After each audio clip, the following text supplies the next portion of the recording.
오늘 마가복음 14장 22절에서 31절 말씀을 가지고 받으라 이것은 내 몸이니라 라는 제목으로 함께 말씀을 살펴보려고 합니다. 요한복음 3장 16절 말씀 하나님이 세상을 이처럼 사랑하사 독생자를 주셨으니 이는 그를 믿는 자마다 멸망하지 않고 영생을 얻게 하려 하심이라. 아멘. 그리고 로마서 5장 7절에서 8절 말씀 의인을 위하여 죽는 자가 쉽지 않고 선인을 위하여 용감히 죽는 자가 혹 있거니와 우리가 아직 죄인 되었을 때에 그리스도께서 우리를 위하여 죽으심으로 하나님께서 우리에 대한 자기의 사랑을 확증하셨느니라. 아멘.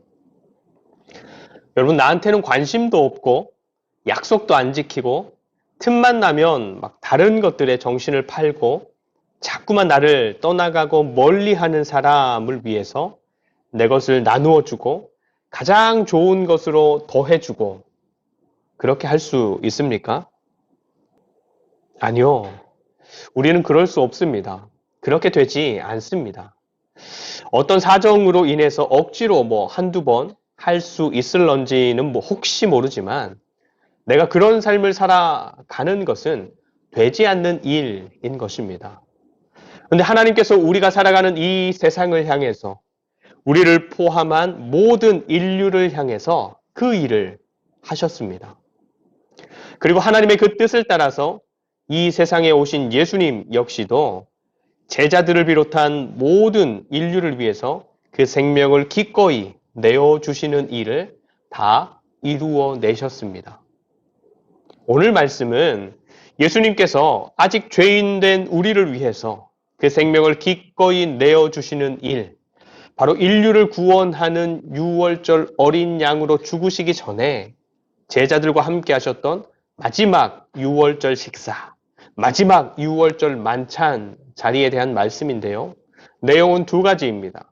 하나는 예수님께서 제자들과 함께 유월절 만찬을 나누시는 것이고, 다른 하나는 그렇게 유월절 만찬을 함께 나눈 제자들이 예수님을 버리고 도망가리라 라는 예수님의 예고의 말씀인 것입니다. 오늘 말씀에 기록된 유대인들의 유월절 식사가 바로 우리가 교회로 모여서 하는 성만찬, 빵과 포도주를 나누는 성만찬의 기원, 좀 더 엄밀하게 말하면 예수님께서 제자들과 나누었던 오늘 말씀의 유월절 만찬이 우리가 하는 성만찬의 기원이 되는 것이기는 하지만 그 시작은 이스라엘 백성들이 애굽을 탈출했던 그날에 하나님께서 명하셨던 유월절 만찬이 그 시작이 됩니다. 그래서 유대인들은 하나님께서 기억하여 기념하라 하신 이 유월절 식사를 더 의미 있게 기념하기 위해서 이제 조금씩 발전시켜 왔는데요. 그렇게 발전되어서 전통으로 지켜온 유대인들의 유월절 만찬은 4잔의 붉은 포도주를 마시는 것을 중심으로 구성되어 있습니다. 그래서 출애굽기 6장에 보면 하나님께서 이스라엘 백성들이 애굽에서 고생하며 탄식하는 소리를 들으시고 아브라함과 하셨던 언약을 기억하셔서 그들을 구원해 내시겠다라는 것을 4가지 말로 표현하는데, 내가 애굽 사람의 무거운 짐 밑에서 너희를 빼내겠다. 그리고 그들의 노역에서 너희를 건지겠다. 여러 큰 심판들로서 너희를 속량하겠다.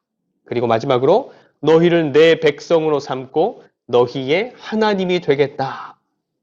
그래서 4잔의 포도주를 중심으로 이 유월절 만찬을 구성했던 것입니다. 그래서 그 구성을 보면 우선은 절기와 잔에 대한 축복을 하고 난 다음에 모인 사람들이 첫 번째 포도주 잔을 마십니다. 보통 가정에서 식사할 때 물을 먹고 난 후에 음식을 먹기 때문에 이날 물 대신 포도주를 시작으로 식사를 시작하는 것이 보통 때와는 다른 특별한 식사가 시작되었음을 알리게 되는 것이죠. 그러면 아이들이 이날의 식사가 다른 이유에 대해서 묻습니다. 그럼 보통은 아버지가, 오늘 말씀에서라면 예수님께서 출애굽의 이야기로 대답을 하시고 식탁 위에 차려진 음식들, 쓴나물이나 무교병이나 구운 양고기들을 가리키면서 그것들이 무엇을 상징하는지를 설명하는 것입니다. 그리고는 시편으로 찬양을 드립니다. 그리고 나서 두 번째 포도주 잔을 마십니다. 두 번째 잔을 마신 후에 이제 빵에 축도를 하고 떼어 나눠 주면서 드디어 이제 준비된 음식, 아까 말했던 이 식탁 위에 뭐 쓴나물이나 양고기나 뭐 무교병이나 이런 준비된 음식들을 먹는 것입니다. 그리고 그렇게 준비된 음식을 먹고 난 후에 이제 세 번째 포도주 잔을 축복하고 마십니다. 그리고 또다시 시편으로 찬양을 드리고 마지막 네 번째 잔을 마시는 것으로 6월절 식사를 마치게 되는 것이죠. 26절 말씀부터 먼저 보시면 26절 이에 그들이 찬미하고 감람산으로 가니라. 여기에서 예수님께서 제자들과 함께 가신 감람산이 예수님께서 막 힘들게 기도하신 그죠? 잔을 옮겨 주시옵소서. 그러나 나의 뜻대로 마옵시고 아버지의 원대로 하옵소서라고 기도했던 그 기도하시는 산이 바로 이 감람산이고 그 후에 잡히시게 되는 산입니다. 그리고 제자들이 6월절 식사 후에 찬미하고 그 식사 자리를 떠난 것은 기뻐할 만한 특별한 사건이 있었기 때문에 찬미했던 게 아니라 6월절 식사가 그렇게 시편 찬양으로 끝나기 때문에 준비된 6월절 식사를 잘 마치고 이동했다라는 설명인 것이죠. 그런데 6월절을 지키러 예루살렘에 와서 6월절 식사를 준비된 곳에서 준비된 음식과 함께 잘 마친 제자들에게 예수님께서 아주 충격적인 이야기를 던지십니다. 너희 모두가 나를 버릴 것이다. 근데 제자들 입장에서는 조금 전에 식사할 때는 너희 중 한 사람이 나를 팔리라. 그런데 지금은 너희들 모두가 나를 버릴 것이다. 제자들 입장에서는 자기네들은 아무것도 안 했는데 그리고 심지어 그런 분위기나 낌새조차도 전혀 보이지 않았는데 예수님께서 내가 너희들을 팔 거다. 내가 너희들을 버릴 거다. 이렇게 예수님께서 어떻게 하실 것이다. 라는 말씀이 아니라 자기들이 예수님을 팔고 버린다라고 하니까 이 특별히 이 성정이 급하고 다혈질인 베드로 입장에서는 가만히 있을 수 없는 것이죠. 그래서 누구보다 앞서서 비장한 목소리로 말하는 것입니다. 여기 앉아있는 다른 제자들 중에도 그런 사람이 없지만 혹시나 다들 그렇게 주님을 버리고 떠나가더라도 저 베드로, 반석, 저만큼은 어디로도 움직이지 않겠습니다. 떠나지 않겠습니다. 주님과 함께 죽을지언정 주님을 부인하지 않고 도망가지도 않겠습니다. 각오가 되어 있습니다. 믿어주십시오. 그리고 이어서 터져나오는 다른 제자들의 대답도 같았습니다. 우리도 주와 함께 죽겠습니다. 이 앞에 예수님의 머리에 순전한 나드 한 옥합을 가지고 와서 깨뜨려 부은 여인 이야기, 우리가 잘 알고 있는 이야기가 앞에 나오는데 지금 여기에서 제자들이 보이는 분위기와는 너무너무 다릅니다. 예수님을 찾아온 그 여인이 예수님을 위해서 한 행동, 특별한 말도 없었고 단호한 결단 같은 것도 없었지만 예수님은 그 여인의 행동을 인정하셨고 칭찬하셨고 심지어는 복음이 전해지는 곳마다 그 여인의 이야기가 함께 전해져야 할 것이라고까지 말씀하셨습니다. 그럼 여기 제자들은 어떻습니까? 제자들이 예수님 앞에서 그리고 예수님을 위해서 보인 행동은 어떻습니까? 한치의 망설임도 거리낌도 없이 누구보다 단호했고 비장했고 그것을 외치는 목소리도 컸지만 예수님께는 받아들여지지도 않았습니다.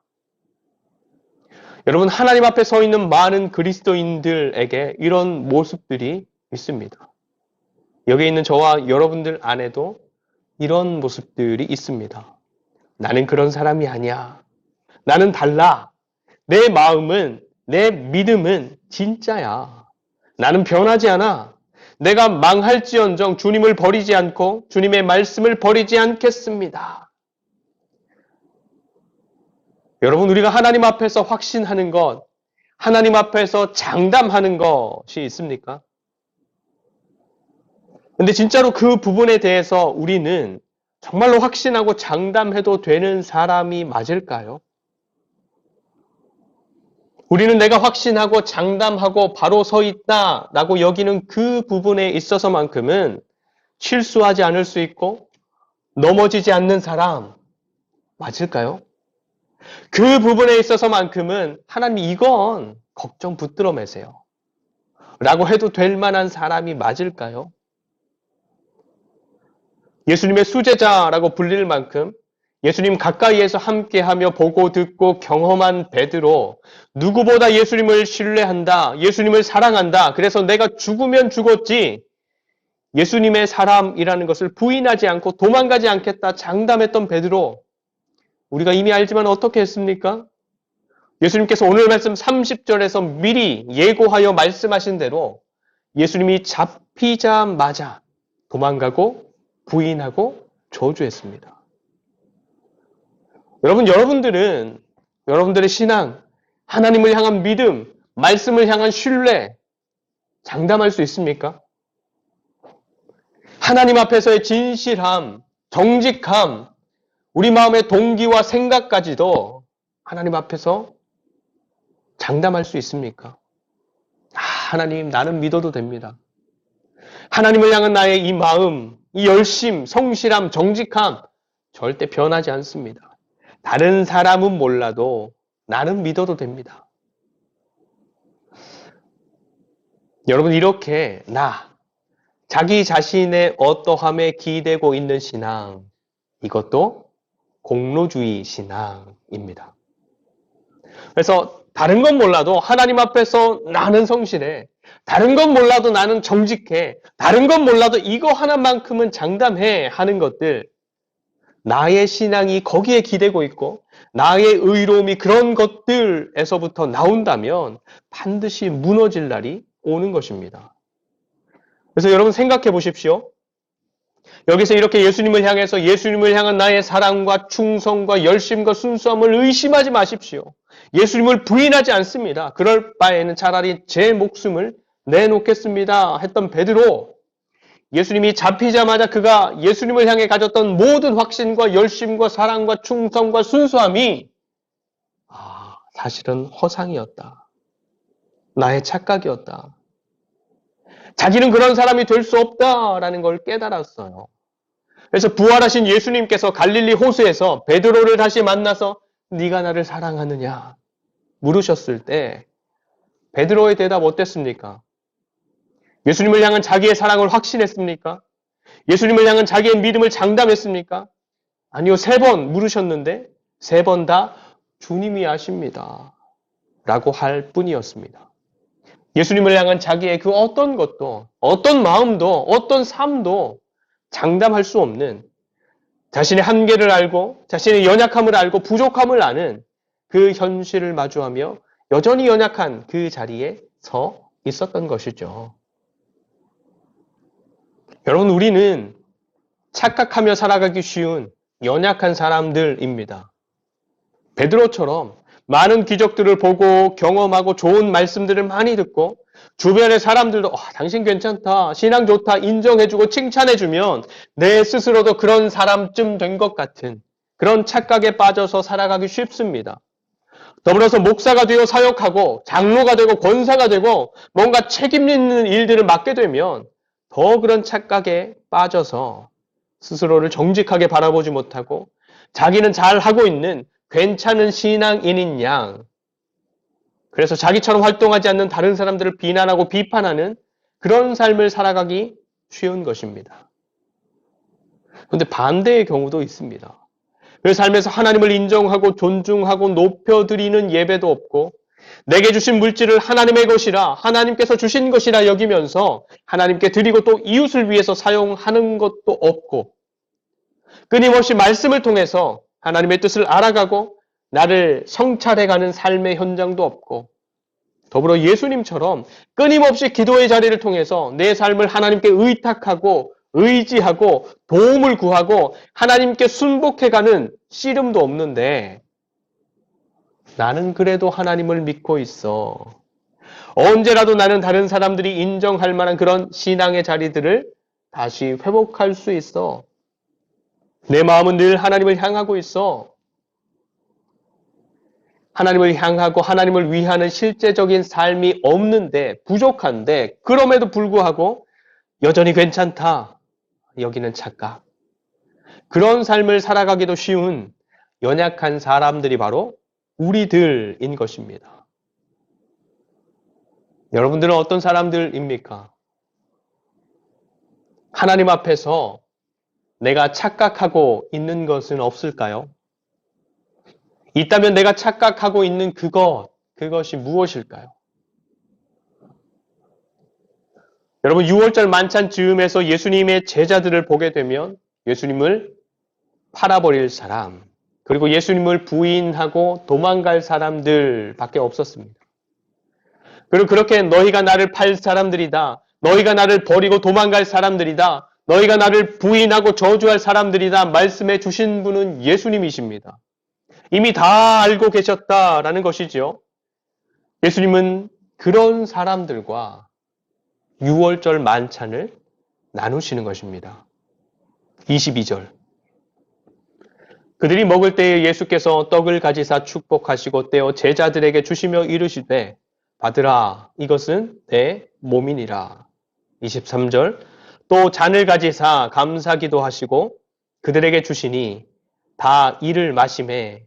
24절. 이르시되 이것은 많은 사람을 위하여 흘리는 나의 피 곧 언약의 피니라. 아멘. 예수님은 자신을 팔아버릴 사람들, 그리고 자신을 배신하고 도망갈 사람들과 떡을 나누십니다. 여러분, 함께 식사한다라는 것은 일반적으로 평화, 신뢰, 용서, 이해, 사랑 이런 것들이 전제되어 있는 것 아니겠습니까? 원수와 함께 먹을 수 있습니까? 마음이 불편한 사람과 함께 먹을 수 있습니까? 아니요, 그럴 수 없습니다. 함께 먹는다라는 것은 함께 먹는 사람들을 용납하고 이해하고 사랑하고 신뢰한다. 뭐 이런 등등의 것들이 전제되어 있기 때문에 함께 먹을 수 있는 것입니다. 그런데 예수님과 함께 먹는 제자들 어떤 사람들이라고요? 예수님을 팔아버릴 사람들, 또 예수님을 버리고 도망갈 사람들, 부인하고 저주할 사람들인 것입니다. 근데 예수님은 그것을 이미 아셨어요. 아시는데 그들을 식사의 자리로 초대하고 함께 먹고 함께 나누는 것입니다. 그렇다면 뭐죠? 예수님께는 이 사람들의 그런 어떠함들이 문제가 되지 않는다라는 것입니다. 왜냐하면 예수님께서 사람들을 초대하셔서 이루시고 그래서 함께 먹고 마시는 나라는 초대받은 사람들의 어떠함에 의해서 좌우되는 나라가 아니라 예수님으로 시작하고 예수님으로 말미암아 풍성하게 되고 예수님으로 완성되는 나라이기 때문인 것입니다. 사람들의 어떠함이 영향을 주지 않는 것이고 줄 수도 없는 것이죠. 예수님은 이미 그런 제자들을 예수님 안에서 용서하셨어요. 예수님 안에서 이미 그들과 화평을 이루셨고 예수님 안에서 그들을 이미 이해하고 사랑하고 신뢰하는 관계를 이루셨기 때문에 그렇게 예수님을 버리고 부인하고 저주하게 될 제자들이지만 예수님은 그들과 함께 먹고 마실 수 있는 것입니다. 근데 오늘 말씀에서 예수님께서 제자들과 함께 유월절 식사를 하신 것은 다른 유월절 식사와는 좀 달랐습니다. 앞에서 말씀드렸지만 늘 6월절 식사는 포도주 4잔을 중심으로 출애굽의 의미를 되새기고 감사하면서 준비된 음식을 먹는 것이었지만 오늘 예수님께서 새롭게 갱신하신 6월절 식사는 예수님의 생명을 나누는 만찬으로 갱신하신 것입니다. 떡을 떼는 것이나 붉은색의 포도주는 예수님께서 처참하게 죽으실 것을 상징하는 것인데 그냥 억울하게 내몰려서 죽는 죽음이 아니라 그 몸을 죽음에 내어주는 것으로 제자들을 먹여 살리시고 지금 우리를 포함한 온 세상을 먹여서 살려내는 것이다 라는 것을 말씀하시는 것이죠. 유대인들이 그 대상이었던 오병이어 사건 때에도 그랬죠. 예수님으로부터 나온 떡과 물고기가 제자들의 손을 거쳐서 5,000명이나 되는 사람들을 먹여서 살려냈습니다. 그리고 이방인들이 그 대상이었던 칠병이어 사건 때도 예수님으로부터 나온 떡과 물고기가 제자들을 거쳐서 수천 명이나 되는 사람들을 먹여서 살려냈습니다. 그리고 지금은 예수님의 몸이 그 떡이 되고 떼어지는 죽음을 지나서 온 세상을 살리는 생명으로 역사해 주신다라는 것을 이 6월절 만찬으로 말씀해 주시는 것입니다. 그래서 예수님과 제자들의 눈에 보이는 연합은 예수님의 죽음으로 인해서 도망가고 흩어져서 해체되어 버리지만 예수님의 부활로 말미암아 눈에 보이지 않는 새로운 연합, 세상이 어찌할 수 없는 예수님을 머리로 하는 교회가, 예수님을 모퉁이 돌로 하는 성전이, 예수님께서 주인 되시는 하나님 나라가 드디어 이 땅에 태어나게 되는 것입니다. 근데 여러분, 예수님께서 그렇게 떡을 떼시고 포도주를 나누시기 전에 하신 게 있는데 뭐예요? 그것을 하시기 전에 하신 것. 감사와 축복. 떡을 들고 감사하고 축복하시며 나누시고 또 잔을 들고도 감사하고 축복하시고선 그것을 나누시는 것입니다. 이제 곧 자기를 팔아 버릴 사람들, 자기를 배신하고 도망갈 사람들을 위해서 그 몸을 내어주시는 것이지만 억지로 마지 못해서 힘들게 하신 게 아니라 기꺼이 감사하며 축복하면서 당신의 몸을 내어주신다. 당신의 생명을 내어주신다. 그래서 그것이 제자들의 생명이 되게 하시고 우리의 생명이 되게 하신다. 그래서 눈에 보이지 않는 연합을 이루고 세상이 어찌할 수 없는 교회를, 하나님 나라를 이루신다. 라는 것입니다. 다시 말하면 감사함으로, 축복함으로, 기꺼이 즐거움으로 나를 내어놓지 않으면 하나님 나라는, 하나님의 교회는, 예수님이 중심이 되는 연합은 이룰 수 없다라는 것이죠. 여러분, 지금 우리가 살아내는 삶이, 우리의 가정이, 일터가, 교회가 진짜 하나님 나라를 이루지 못하고 그래서 하나님 나라의 풍성함과 즐거움을 누리지 못하는 이유는 무엇입니까? 감사와 축복으로 기꺼이 자신의 생명을 내어주시면서 받으라, 이것은 내 몸이다 말씀하시는 예수님의 그 기꺼운 마음과 즐거이 내어주는 그 삶의 순종이 우리에게도 있습니까? 사실 주님께 받은 게 없으면, 내가 받았다라는 것을 깨닫고 충분히 누리지 못하면 나에게서 내어줄 것도 없습니다. 뭐 억지로 한두 번 할 수 있을지 모르지만 감사함으로, 축복함으로 기꺼이 즐거이 내어주는 삶은 될 수 없는 것이죠. 오늘은 부활절을 한 주 앞둔 종료 순환 주일입니다. 주일이 사순절에 포함되지는 않지만 사순절 40일의 클라이막스로 가는 마지막 한 주간의 시간을 시작하는 주일인 것입니다. 우리에게 그 몸을 내어주시는 것으로 생명을 주신 예수님의 그 사랑과 은혜가 사순절의 마지막 한 주간, 고난주간의 시간에 깊이 묵상되고 무엇보다 누려지는 은혜가 저와 여러분들 모두의 삶에 있게 되기를 축복합니다. 그래서 그 몸을 기쁘게 내어주신 예수님으로 말미암아 내가 새로운 생명을 얻게 되고 새로운 나라에 속하게 되었듯이 기쁘게 내어주는 나로 말미암아 또 다른 주변의 사람들이 하나님 나라를 알게 되고 맛보게 되는 역사가 주어진 한 주간의 삶에도 또 앞으로의 삶에도 더 풍성하게 일어나게 되기를 간절히 축원드립니다. 기도하겠습니다.